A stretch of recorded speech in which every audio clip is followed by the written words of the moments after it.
This U.S. Army general still found himself in handcuffs. He had only stopped for gas, even showed his ID. But one officer refused to see beyond what was right in front of him. What happened next, though, no one expected.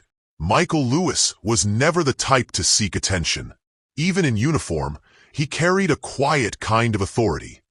Not the kind that demanded salutes, but the kind that made a room feel steady. That Friday afternoon, he wasn't dressed for medals or awards. Just a plain gray polo, jeans, and a cap from Tuskegee. He had spent his morning at a VA center in Riverside and was driving back to Fort Carson when he pulled over for gas in a small town called Oak Ridge. The sun was sinking behind the clouds. Michael parked his Dodge Charger at Pump 3, stepped out carefully, his back still sore from old battle wounds, and started filling up. He didn't notice the patrol car creeping in until it was too late. "Sir, step away from the vehicle.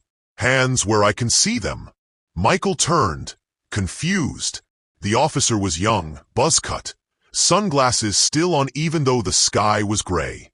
He stood stiff, like he was trying too hard to look tough. Michael lifted his hands calmly. "Officer, is there a problem?" No answer right away. The officer circled the car like Michael was dangerous. "You match the description of a robbery suspect from 10 minutes ago." Michael frowned. "I just left the VA center. I can show you my." "Step away from the car. Now." Heads started to turn. A mother wrangling her toddler froze. An older man leaned on his truck, watching. Michael took a breath. Steady. He didn't want trouble, but he wasn't going to let this slide. "I'm Major General Michael Lewis, United States Army. I'm unarmed. I'd like to show you my military ID." The officer, Jason Miller, according to his barely visible badge, raised his hand like a traffic cop. "I don't care who you are, sir. Keep your hands up." This wasn't a mistake. It was a choice. Michael stayed calm. "I'm not resisting. I want to cooperate. Turn around and put your hands on the hood." Someone had started recording with their phone. The low murmur of a crowd grew louder. The woman with the toddler looked furious. The old man across the lot now had his phone up too. Michael glanced at the officer once more. "Please, just check my ID. It'll clear everything up." But the cuffs were already out. And just like that, a man who had fought in 3 wars, led rescue missions, buried his own soldiers, and spoken at the White House was now being frisked at a gas pump like a common criminal. Then a voice from the crowd. "That's General Lewis." Another. "Are you serious right now?"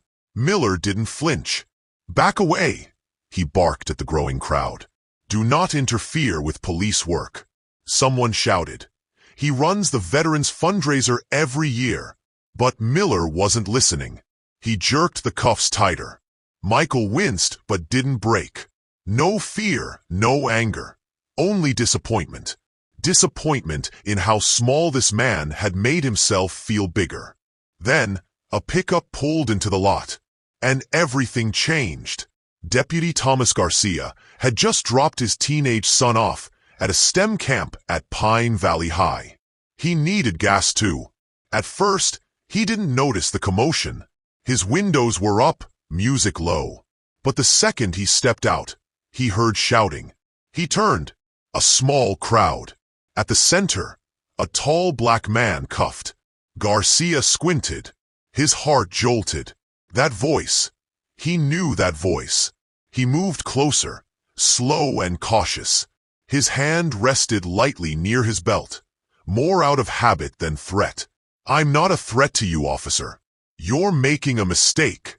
Garcia stopped cold. Memories flashed, sandstorms in Iraq, crackling radios at night.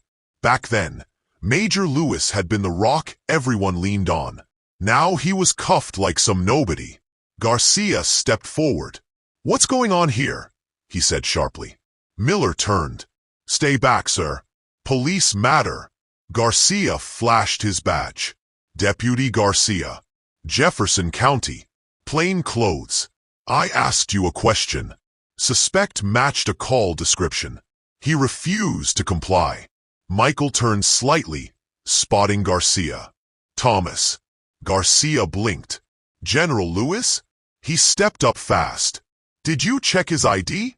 I said he matched. Garcia cut him off. I don't care what he matched. Did you confirm who he is? Miller looked like a kid caught lying in front of the whole class. He was acting suspicious. Garcia's voice rose. That man is a major general. He's a decorated war hero. He's the one who led rescue ops when the rest of us were pinned down. Garcia turned to Michael. Sir, are you hurt? No, Michael said, voice low. Just humiliated. A woman from the crowd chimed in. He offered his ID. The cop refused. Garcia stared at Miller. Uncuff him. Now. Miller hesitated, still trying to act like he was in control. I was following protocol, he muttered. Garcia pointed at the phones filming. You're 2 minutes from being on national news. You hear that? You're about to be a headline. Finally, Miller moved. Reached for the cuffs. Garcia moved faster. Let me. He took the keys off Miller's belt, popped the cuffs open, and helped Michael work the blood back into his wrists. Thank you, Michael said quietly, his face steady, eyes heavy with everything he didn't say. Miller backed away, sweating through his shirt. Garcia didn't blink. You're reporting this, right? Michael shook his head. You know I'm not that kind of man. Garcia sighed. I know, but I am. He walked to the patrol car, phone already out, dialing. Yeah, we have a problem. Officer detained a high-ranking army general without cause. I have witnesses. And video. The crowd began to drift away, but not before people nodded to Michael in quiet respect. A middle-aged woman mouthed thank you as she passed. Michael leaned against his car, breathing slow. He didn't say a word. Garcia stood beside him. You good? Physically? I'm fine.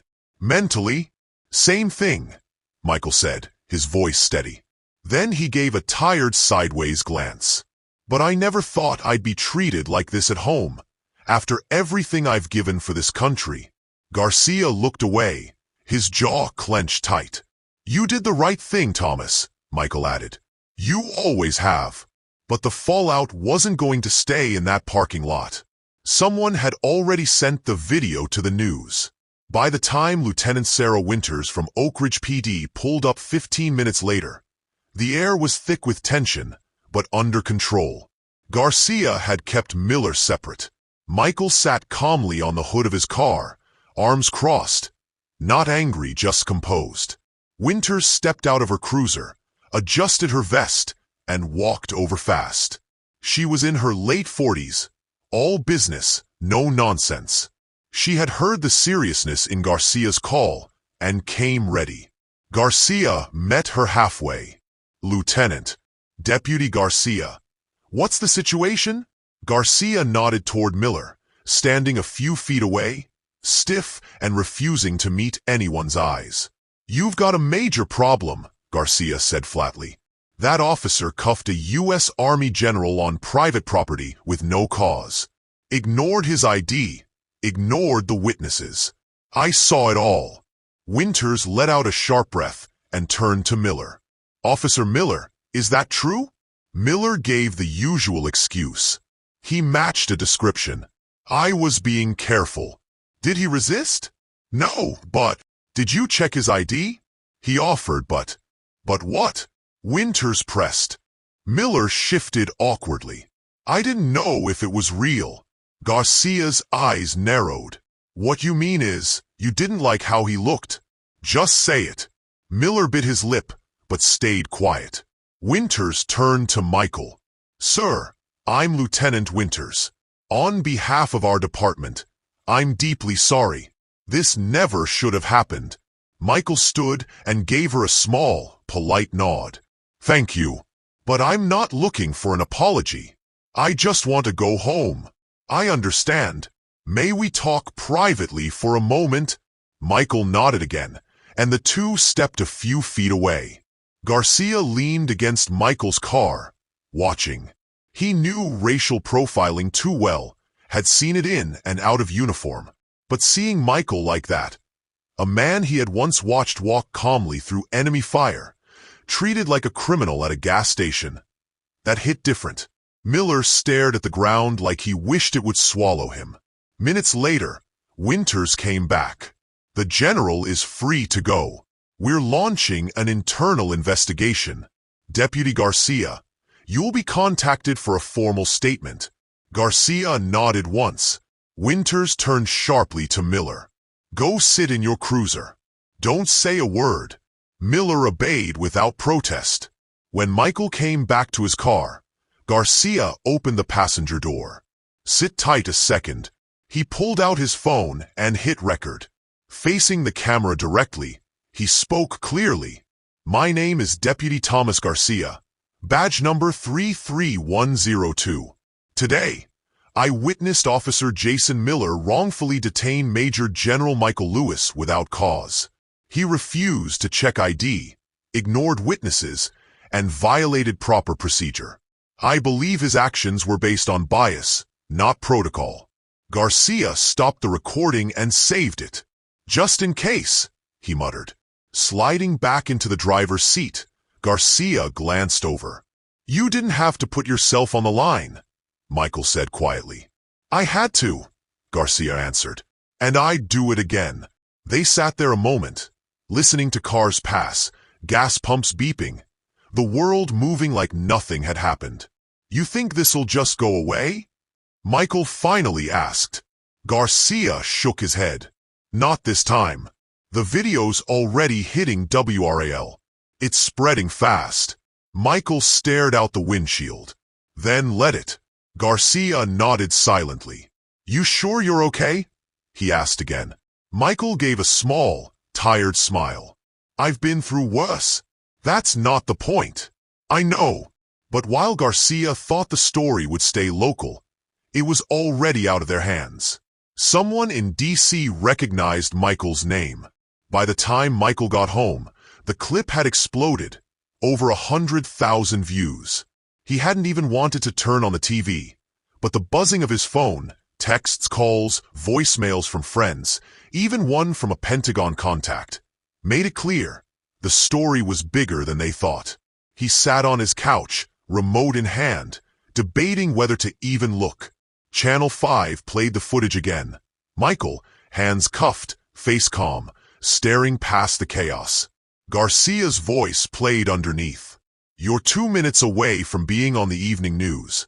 This video is going live. The anchor's voice cut in. Major General Michael Lewis, a decorated U.S. Army officer, was wrongfully detained today in Oak Ridge, apparently the victim of racial profiling. Officer Jason Miller has a prior history. Previously investigated for excessive force complaints in Monroe County, Michigan. Michael switched off the TV. He leaned back, hands over his stomach. Around him, the walls were lined with medals, awards, framed flags, proof of decades of service. But none of that had mattered when he stood at that gas station. Not one bit. Down the street, Garcia sat in his kitchen with his wife Angela, who had already seen the news. Did you know it would get this big? She asked, arms crossed, worry in her eyes. I knew it had to, Garcia said simply. She hesitated. They'll come for you next. You know how it goes. Garcia nodded. They can try. Later that night, his phone rang. It was Lieutenant Winters. Her voice was tight, controlled. You'll need to give an official statement, she said. The chief and the mayor are both involved now. Understood, Garcia said. And Officer Miller? Suspended with pay. Until the investigation is done. Garcia didn't flinch. Let me know when they want my report, he said. They'll call you in Monday. Till then, stay sharp. I always do. Meanwhile, Michael's phone buzzed. Messages from a national news wire reporter. Another from a military newsletter. One from a CNN producer asking for an interview. He ignored them all. Instead, He scrolled through his contacts and called one man. Colonel James Bennett, retired. Bennett answered on the second ring. "Michael, I saw it. You okay?" "I'm okay." A beat of silence. "You want me to make some calls?" "No." "You sure? This isn't just about one cop. It's about how they still see us." "I know, but that's not why I called." "Then why?" Michael looked at the photo on his wall. His first command in Kandahar. 20 young faces, half just kids. "There's a deputy here, Garcia." He stepped up when no one else did. He put himself on the line. "I want people to know it." Bennett paused. "You want to shine a light on him?" "I want people to remember what real courage looks like." "You sure you don't want the credit?" "I never did." The next morning, the story broke. Local papers, military blogs. Within a day, Garcia's name was trending online. Some called him a hero. Others said he was a traitor. Garcia wasn't reading any of it. He sat quietly, finishing his report, just like he'd done countless times. Except now, he knew it would ripple. Miller stayed silent. No statement. No apology. But that silence wouldn't last. Because while social media roared, the chief of police received a sealed envelope. Miller's old disciplinary file. It didn't just raise questions. It set off alarms. By Sunday morning, Oak Ridge PD was trapped. A small-town mess had become national news. Civil rights lawyers were speaking out. Veterans launched an online petition. 50,000 signatures in 36 hours. And the footage? It had a life of its own. Michael Lewis, a general, standing tall, wrists shackled, dignity unshaken. The world couldn't stop watching. But the real pressure? It wasn't just online. It was internal. The file came from Monroe County, Miller's last department. 37 pages of complaints. Excessive force, wrongful detentions, ignored warnings. Oak Ridge hadn't read the fine print when they hired him. Now, they had no choice. In a closed office, Chief Peterson sat across from Lieutenant Winters. Peterson, a man who valued loyalty above all, looked defeated. "We did this to ourselves," he muttered. He should have never been cleared. Winters said nothing. "Do we know who leaked the file?" "No, but it's real. Signatures, dates. It all checks out." The chief leaned back, rubbing his face. "We'll issue a statement by noon. You think it'll help?" "No, but if we don't, the mayor will throw us under the bus." Meanwhile, at home, Garcia sat at his dining table, laptop open. 3 interview requests. All declined. He didn't want fame. He wanted the truth to matter. Angela set a coffee in front of him. "They digging into the cop?" Garcia nodded hard. "You worried?" He shook his head. "No, I didn't lie. I didn't twist it. I told them what we all saw." Michael stayed silent too. No interviews. No front porch speeches. Just quiet mornings pulling on his old army jacket and heading to the Veteran Center, where nobody cared about headlines. Only heart. Inside the center, a young vet named Marcus approached him shy. "Sir," he said, "I saw the video. Showed my dad. He served too." Said, "It hurt to watch, but it felt familiar." Michael nodded slowly. Sometimes the uniform doesn't protect you from what people choose to see. Marcus dropped his gaze. "You think anything will change?" Michael thought for a moment. Maybe not today, but sometimes. One moment opens eyes that were shut tight. Elsewhere, Miller sat in darkness, curtains drawn, his phone and badge seized. Word had spread. Some fellow officers texted him. Short, cold words. "Not cool. You screwed up." He replayed it all in his head. Over and over. Why hadn't he just taken the ID? Why had he pushed? But deep down he knew. He had judged in a heartbeat. And this time, he picked the wrong man to underestimate. And the spiral wasn't over. Because Monday morning, The district attorney's office opened an inquiry, and it wouldn't end well for Miller. By 8:45 a.m., it was official. By noon, DA Patricia Henderson held a short press conference downtown. No drama, just facts. After reviewing bodycam footage, civilian videos, and witness statements, she said, "We are charging Officer Jason Miller with false imprisonment, unlawful detention, and obstruction of justice." It hit the news like thunder. Miller was arrested without fanfare. Booked, bonded, silent.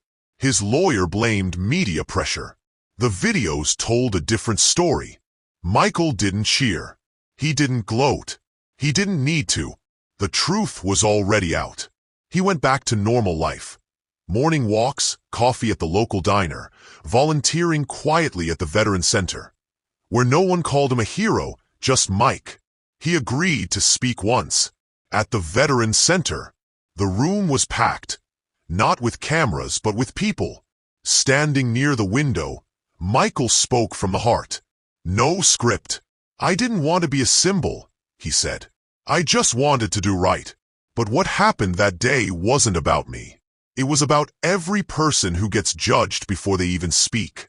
The room was so quiet, you could hear the air hum. "I was lucky," he said, "because Thomas Garcia stood up, and because someone pressed record. That shouldn't be what saves you. But right now, it is." He looked around the room. If you wear a uniform, you do it because people matter. You have to see the human being in front of you, not the fear in your head. When he finished, no one clapped at first. It felt too raw. Garcia stood at the back, arms folded. When their eyes met, he gave Michael a small nod. A soldier's nod. That was enough. Later that day, Garcia got a call from the State Office of Police Standards. They wanted him to speak at a leadership panel. "You ready to face a room full of cops?" the liaison asked. Garcia didn't hesitate. "If they're ready to listen." Meanwhile, Miller had disappeared. No interviews. Suspended without pay. A court date set. His story faded fast. But not completely. At the Washington Boulevard Diner, a photo of Michael had been taped by the counter. Just him. No caption. None needed. At the Veteran Center, young Marcus started volunteering weekly. He told Michael, "That day, it made me want to stand taller." Michael smiled. "Then make sure you're standing for the right things." But the story didn't really end. Weeks later, the headlines faded, but the memory lived on. At Oak Ridge High, a civics teacher played the video. Quiet students started talking. A boy spoke about his father being pulled over 6 times in 2 months. A girl about her uncle, a veteran still getting tailed in stores. The teacher didn't lecture. She let the video speak. Meanwhile, Garcia led new police sessions. No preaching, just hard truths. At one tense meeting, a young officer said, "I probably would have done what Miller did." Garcia asked, "Would you have asked for ID?" "Yeah." "Then maybe you wouldn't have." At the Veteran Center, Michael kept volunteering, declined every national interview. He didn't want to be a hashtag. He wanted the story to mean something real.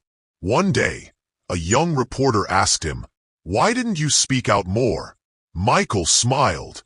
"Because this wasn't about being seen. It was about remembering. Perception can erase truth faster than anything else."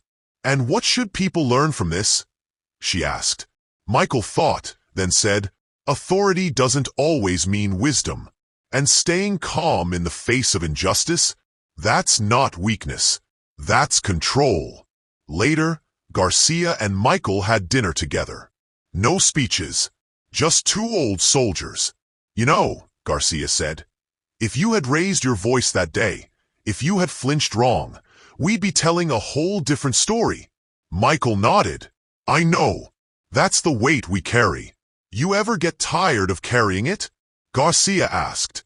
"Every day," Michael said. "But I learned not to let it break me." "You think Miller will see jail?" Michael shrugged. Probably not. But maybe he'll see himself. The next morning, Michael stood before a class of ROTC cadets. One asked, "How do you stay calm when someone's coming at you wrong?" Michael answered simply, "Remember who you are before they try to tell you." That line stuck. It stuck harder than all the headlines combined. Because in the end, this story wasn't just about what happened in a parking lot. It was about the mirror it held up to all of us. And if it made you think, even for a second, stick around, because stories like this aren't rare. They're just waiting to be told.